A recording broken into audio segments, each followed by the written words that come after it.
Welcome to a Legendarium special about Hetty Green, the Witch of Gilded Age Wall Street.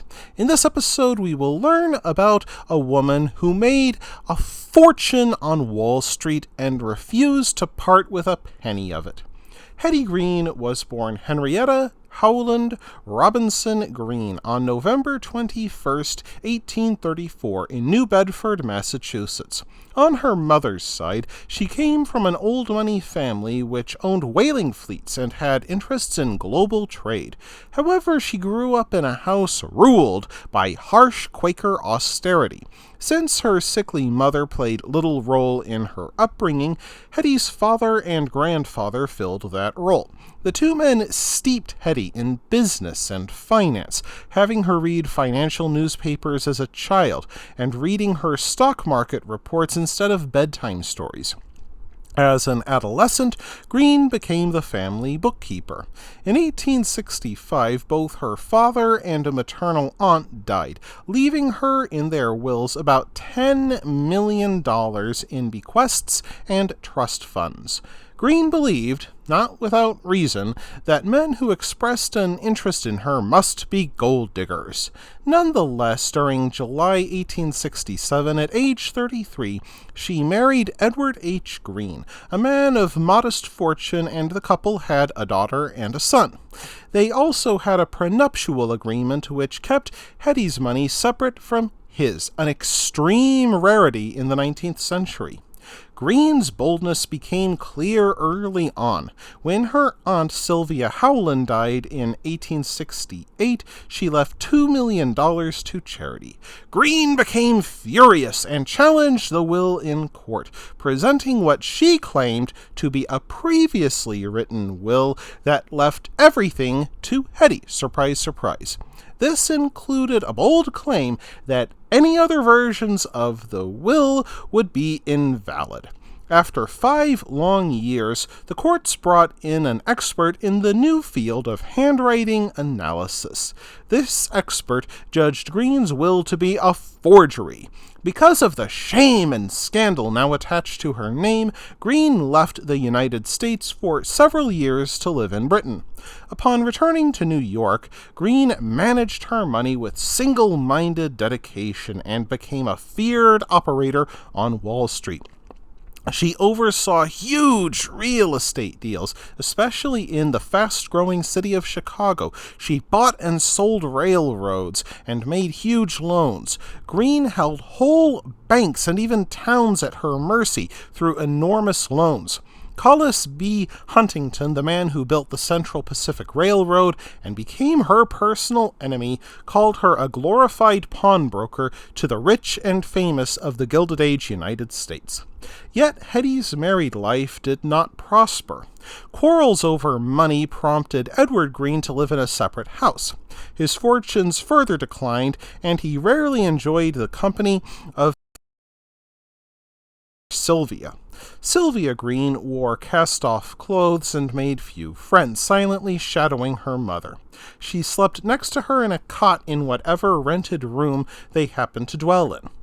Both sought medical treatment in charity clinics and lived on graham crackers or dry oatmeal.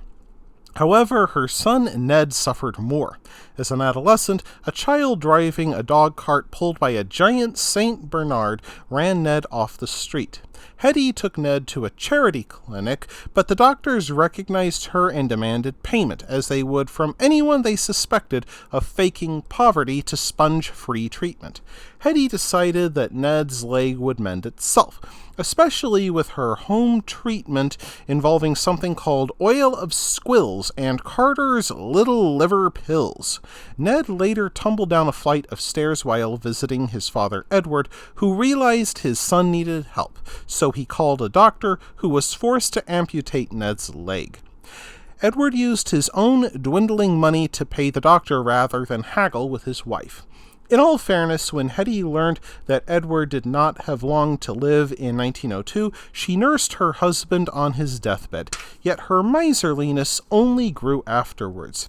After enduring 20 years of pain, she allowed Dr. Henry Pascal to examine her in 1915.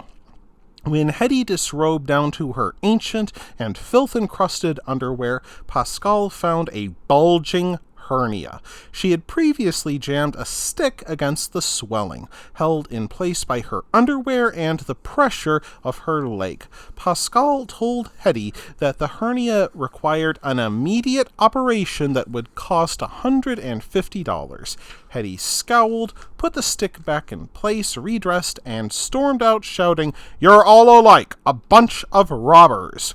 She moved often, going from one small and unheated apartment to another to hide from the press and tax collectors. At all times, she wore her safe deposit keys to various banks on a chain around her waist. When in a strange motel, she slept with a revolver rigged to her hand by strings.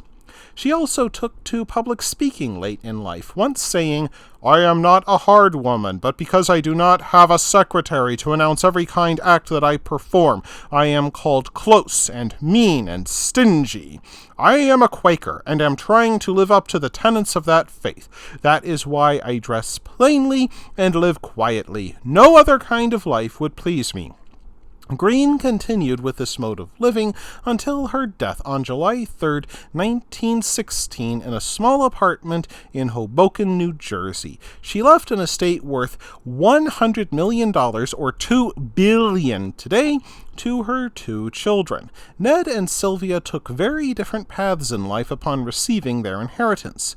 Sylvia, who married a man of modest means later in life, much like her mother, made few changes. However, Ned craved adoration and high living.